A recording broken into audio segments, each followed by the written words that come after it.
going to be primarily about the situation in Ukraine, the battles that are raging there, even though, as I've said many times, I'm not a military analyst. But I'm also going to take a brief look at the current darkening economic picture and also at the string of meetings that is taking place in Brussels with President Biden present and various other Western leaders present, also as part of back-to-back G7, EU and NATO summit meetings. Briefly, let's start with the military developments. Now, again, I want to stress, always there is the problem of the fog of war in these types of discussions. And as I've said, I'm not a person with a military background. I'm no sort of military analyst. So obviously what I say, you always have to bear that in mind. Though I would say that I think in general, I'm fairly confident that my overall perspective of what's going on in Ukraine is reasonably true, or as true as it is reasonably possible for it to be. And I have found further reinforcement for it from a long article, another long, rather interesting article in the Financial Times, which I will briefly come to, or rather will come to later over the course of this program. Well, let's first of all look at what we know about the current situation in Ukraine. Firstly, the fighting in Mariupol continues. Last information I got, I'd already covered in my previous video about Mariupol. At that time, the militia, the DONBASS militia, which seems to be doing most of the fighting in Mariupol, alongside the Chechen irregular forces who have been deployed there. At that time, they were claiming that they were in control of something like 70% of the city and the greater part of its residential areas. The fighting continues, and I would repeat again a point which I've made previously in other programs, which is that Denis Pushilin, who is the Prime Minister, the leader of the Donetsk People's Republic, which would ultimately gain control of Mariupol, Pushilin said on Monday that he expected that because of the size of the city and of the forces there, it would take roughly a week for the city to be fully captured. So we're still some way from that point yet. Anyway, I'm just going to make a number of brief observations about the fight in Mariupol, and these are back of the envelope calculations made by me, somebody who is not any sort of military analyst, as I wish again to reiterate. But anyway, the Russians and the militia of the Donbass People's Republic said at the outset of the siege of Mariupol that they estimated that there were 14,500 Ukrainian troops there. Troops composed both of Ukrainian regular forces, but also of the various militant radical battalions, which are, by the way, formal members of the Ukrainian armed forces because they are part of the Ukrainian National Guard. Now, the latest claim is that those forces have been reduced by half and that there are now about 7,000 Ukrainian troops still fighting in Mariupol. I want to say at the outset that I'm in no position to confirm or corroborate either of those figures. However, I'm going to work on the assumption that the original figure of 14,500 was correct for the initial stages of the battle.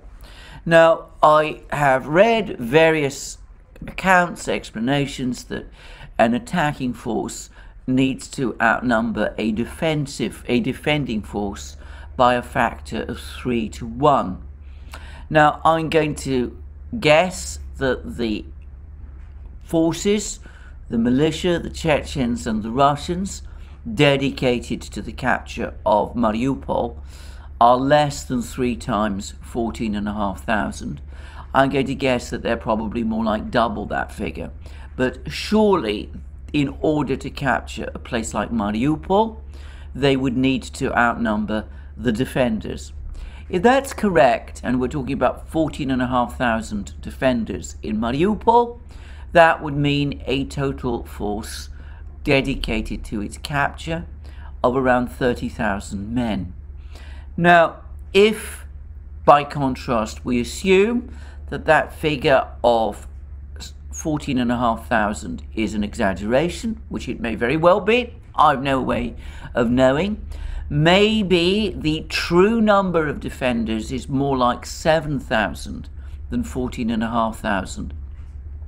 That would still tie down, I'm guessing, around 15,000 attacking troops, which still seems to me to be a considerable number.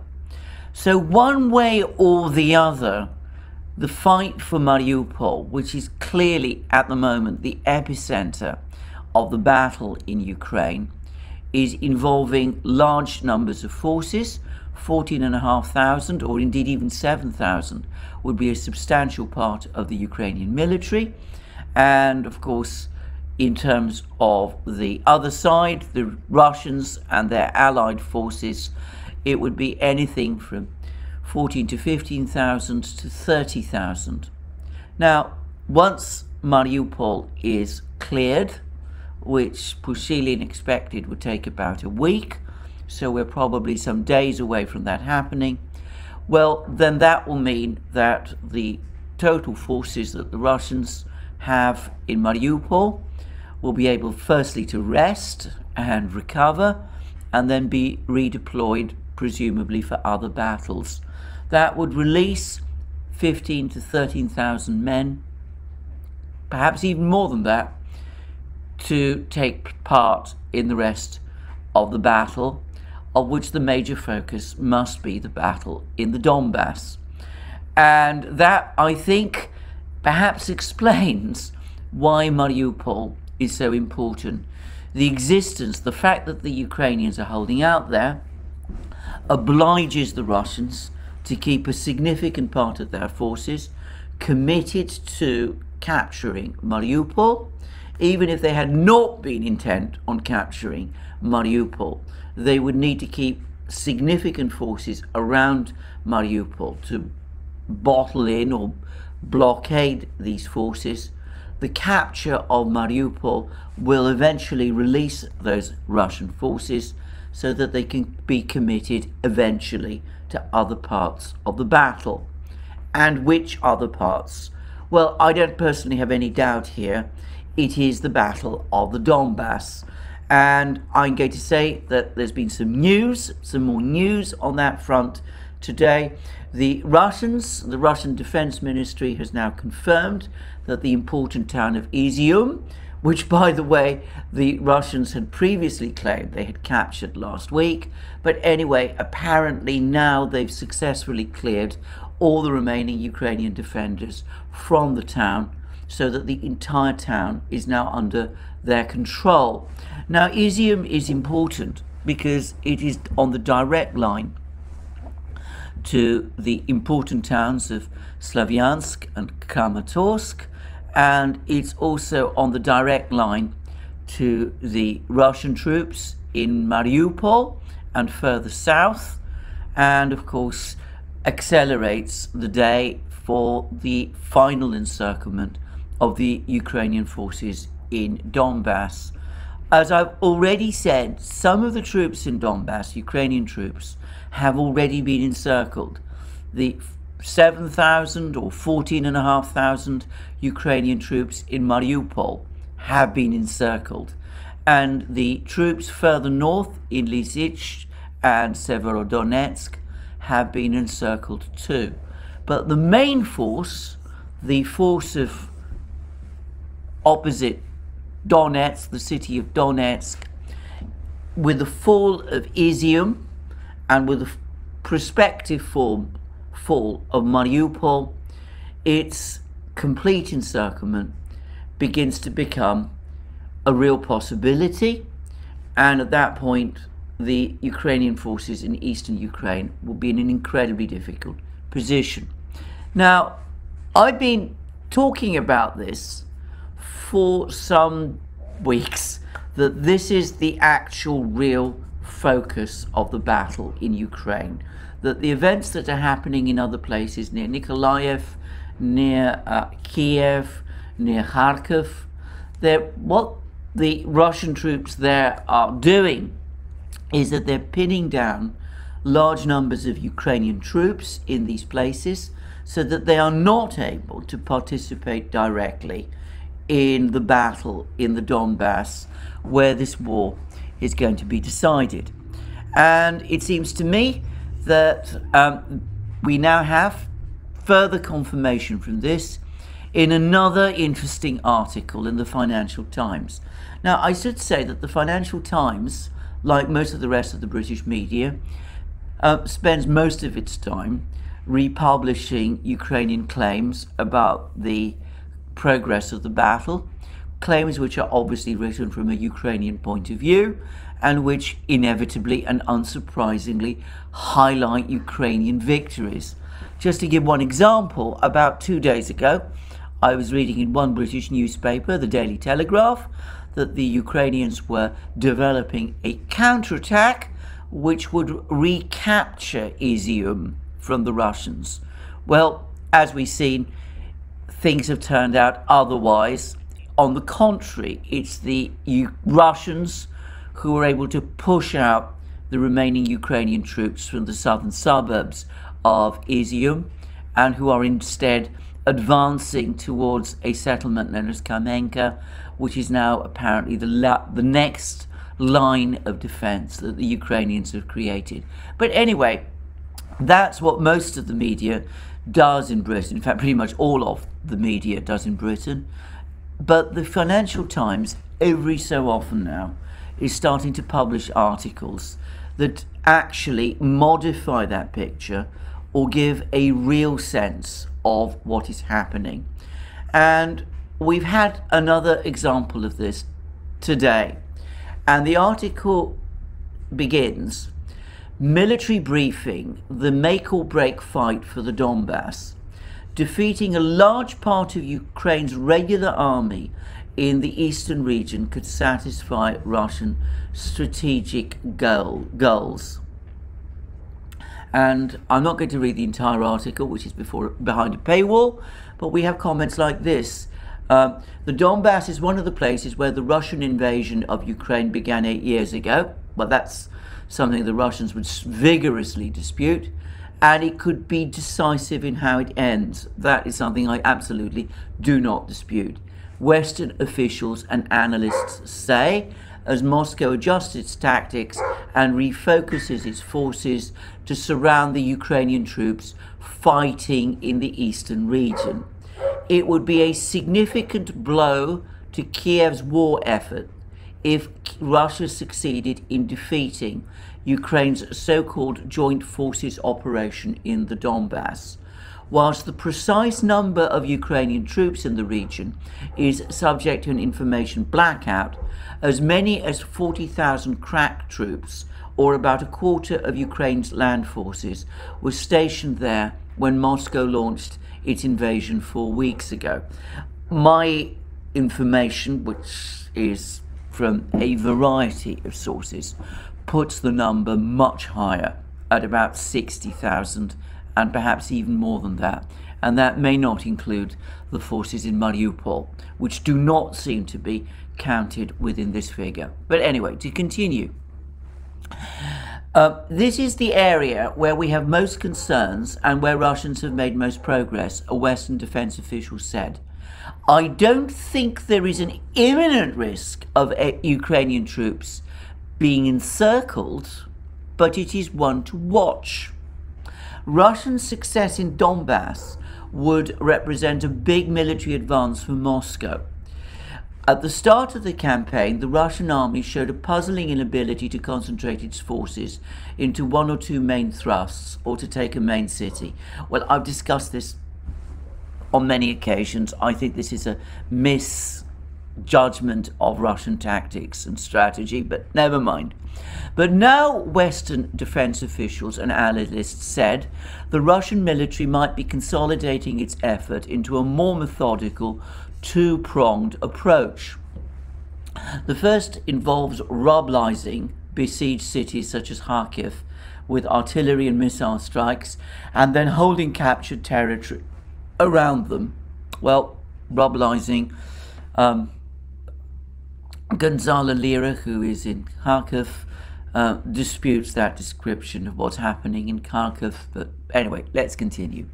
The second part involves a concerted effort to defeat the Ukrainian troops in Mariupol and surround the JFO in the Donbass.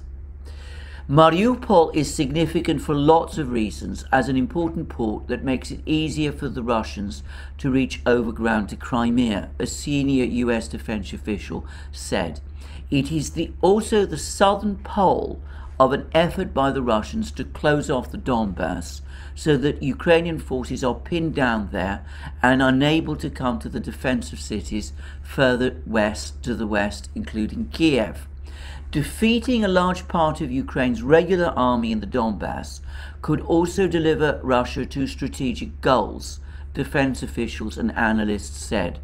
It would be a demoralizing blow to Kiev. Capturing and controlling the Donbass might also allow President Putin to declare success at home in Russia. This encirclement and destruction of a large part of Ukraine's regular forces could represent a victory condition for Russia in two ways, said Samuel Cranny Evans, a military sciences analyst at the Royal United Services Institute in London. It could lead to a collapse of will that would make a prolonged siege of Kiev unnecessary. It might also allow Moscow to claim it had achieved its goal of demilitarizing Ukraine and enable the annexation of Donetsk and Lugansk breakaway republics. And then we read the Russian forces involved are amongst its most capable, analysts said, and are advancing on three fronts. Pushing northeast from Crimea are well-equipped troops from Russia's 58th Combined Arms Army and 22nd Army, which this week launched what defense officials said may have been a feint attack on the port of Odessa. Is it a diversionary tactic to hold and fix Ukrainian troops in the south so that they can't come to the relief of their comrades in Mariupol? Said James Kirby, the Pentagon's spokesman. It's difficult to know. Meanwhile, pushing south from the Russian border, bypassing the besieged city of Kharkiv, are the 1st Guards Tank Army and 6th Combined Arms Army. If those forces link up with the forces pressing north, then you need to watch that, a NATO intelligence official said. Lastly, pushing west from the Donbass are Russian-supported separatists. That's, of course, the militia of the Donetsk and Lugansk People's Republics, and Russia's 8th Combined Arms Army, which has been modified by adding more armor for breakthrough operations, Cranny Evans said. Russia has the military mass to break the JFO, and the fact it seems to be acting more methodically is worrying. And then we read that Kiev has released little information on the troops, and few, if any, journalists are reporting from the region. But defense officials and analysts say JFO forces troops are battle-hardened by 8 years of fighting and extensive special forces training by the US, UK and Canada. Well, all of that is true. The last points are true about the fact that they are the best troops that Ukraine has. But if they're going to avoid encirclement, then one does have to wonder how they can do that without actually withdrawing from Donbass, which, to be straightforward about it, looks to be a political imperative to keep them there. But there you have it. Information from the Financial Times about the increasing moves by the Russians and their allies to encircle the Ukrainian forces in Donbass. In the DURAN, and of course not just the DURAN, there have been other commentators as well, we have been saying this for weeks, that this is the key part of the battle. And note how the Financial Times admits that the government in Kiev has released little information on the troops, the state of the troops, the Ukrainian troops in Donbass, and that few, if any, journalists are reporting from the region. I would modify that, by the way. If you're talking about Western journalists, I don't really know of any one. Perhaps there are some that I've missed.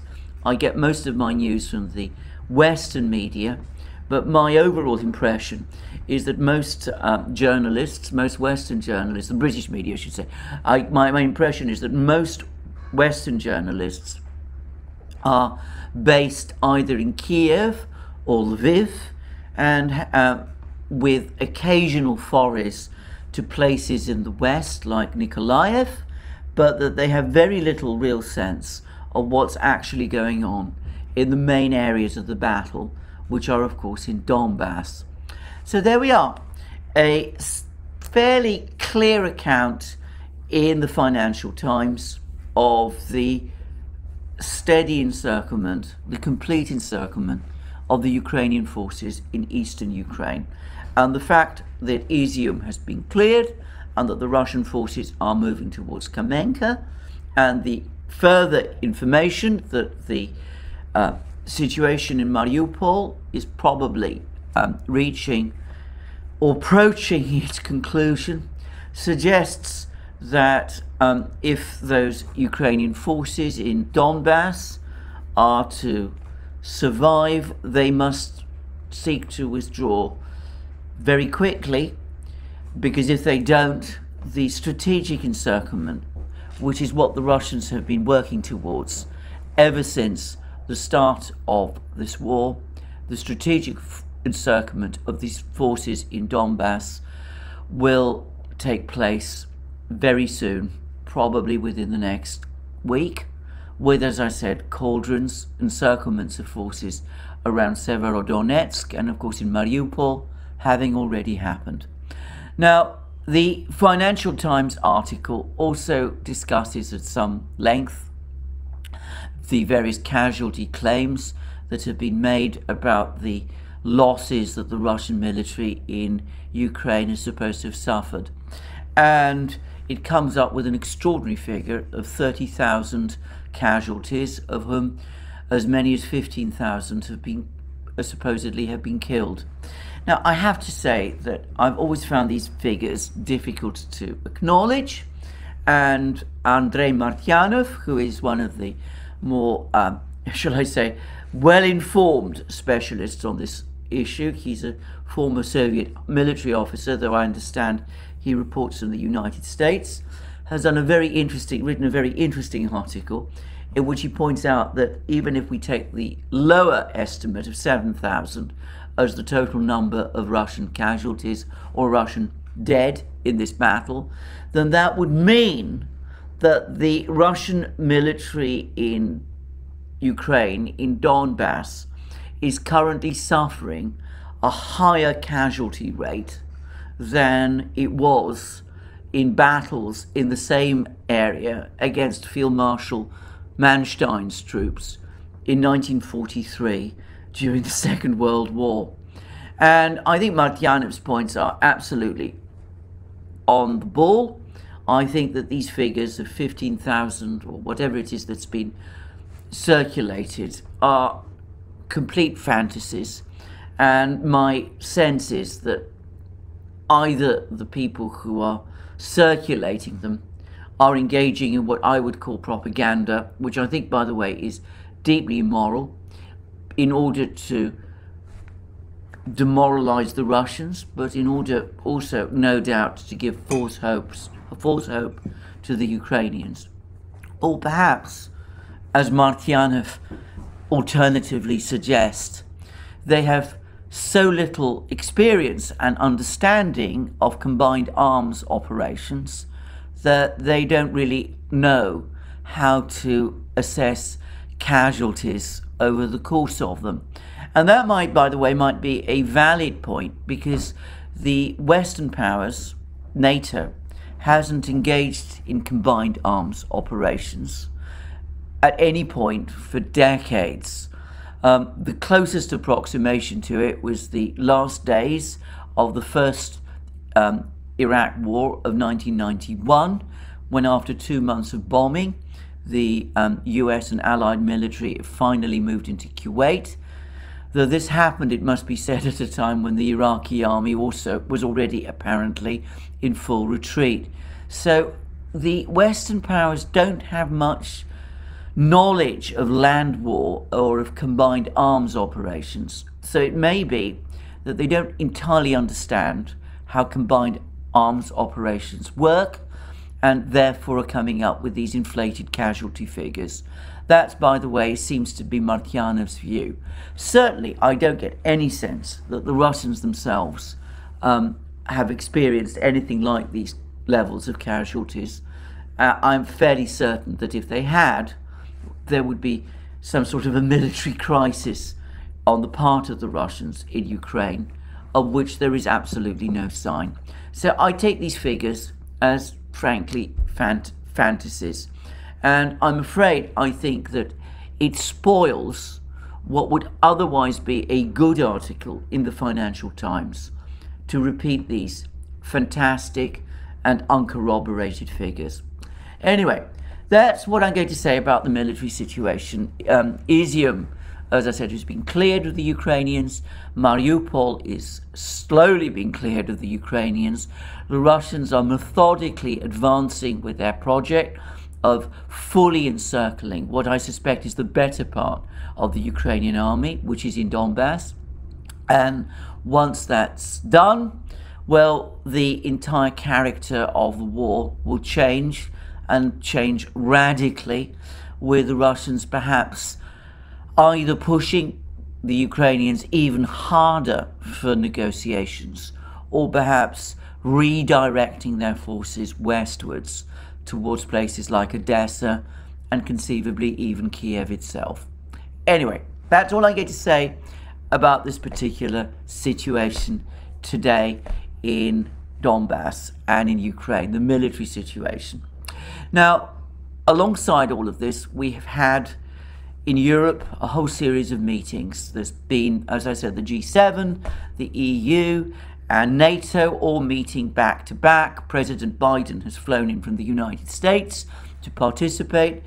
Jens Stoltenberg, NATO's Secretary General, has just announced that he's intending to stay as NATO Secretary General for a further year, presumably an indication that there is some disagreement amongst the Western powers as to who would replace him. There seems to be a lot of argument about who his intended successor would be.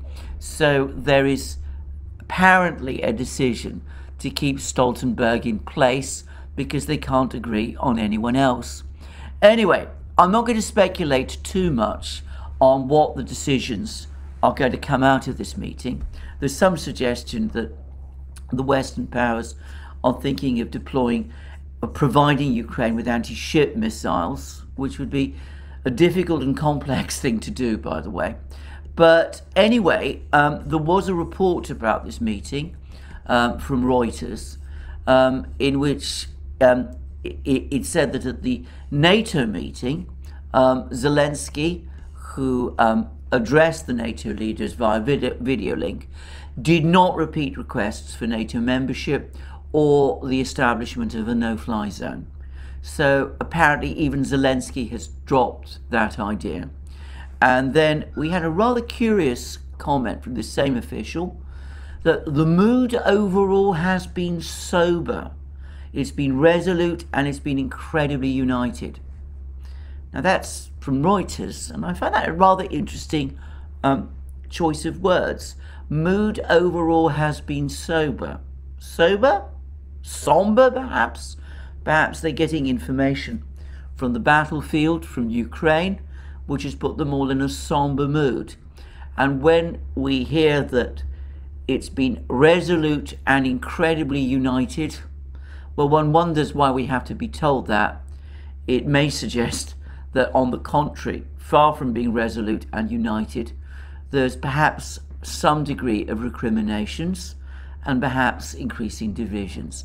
But these are only the words of an anonymous official reported by Reuters. I'm going to guess, by the way, a British official. Reuters is a British news agency, and I'm not going to speculate further on what's actually going on behind closed doors in NATO. What I would say is that in Britain, which has been very much at the forefront of the anti-Russian campaign over the last few months, the mood yesterday turned dramatically somber. Firstly, as I discussed in my video yesterday, the British were presented with an inflation readout showing that inflation as of the end of February has increased to 6.2%. Then the British Chancellor or Finance Minister Rishi Sunak unveiled a financial package to support the economy.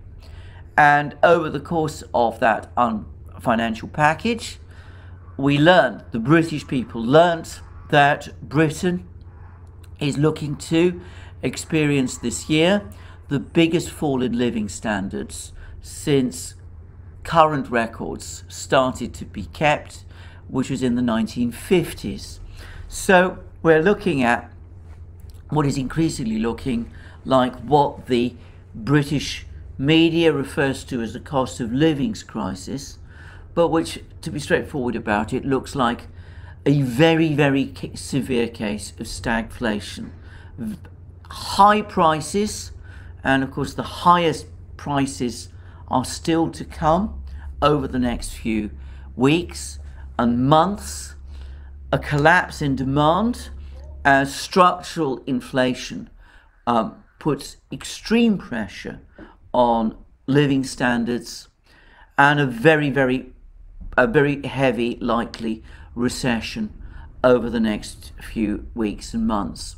Now, interestingly, no one up to this point in Britain, at least no one in the media that I could see, was directly linking these events to the sanctions war, the economic war of attrition, as I described it yesterday, in which the Western powers have found themselves locked into as a result of their struggle with Russia. But those of us who follow the news more carefully can see that that is indeed what is happening, that the economic war of attrition, which we are now in, following the failure of financial shock and awe, with those big sanctions announcements that took place at the end of February, that this economic war of attrition is now starting to exact a severe toll. And that might explain why the mood at the NATO summit meeting is being described overall as sober. It could be that there's growing concern about the effect of the economic war of attrition combined with the bad military news from Ukraine. That's creating a somber mood. Well,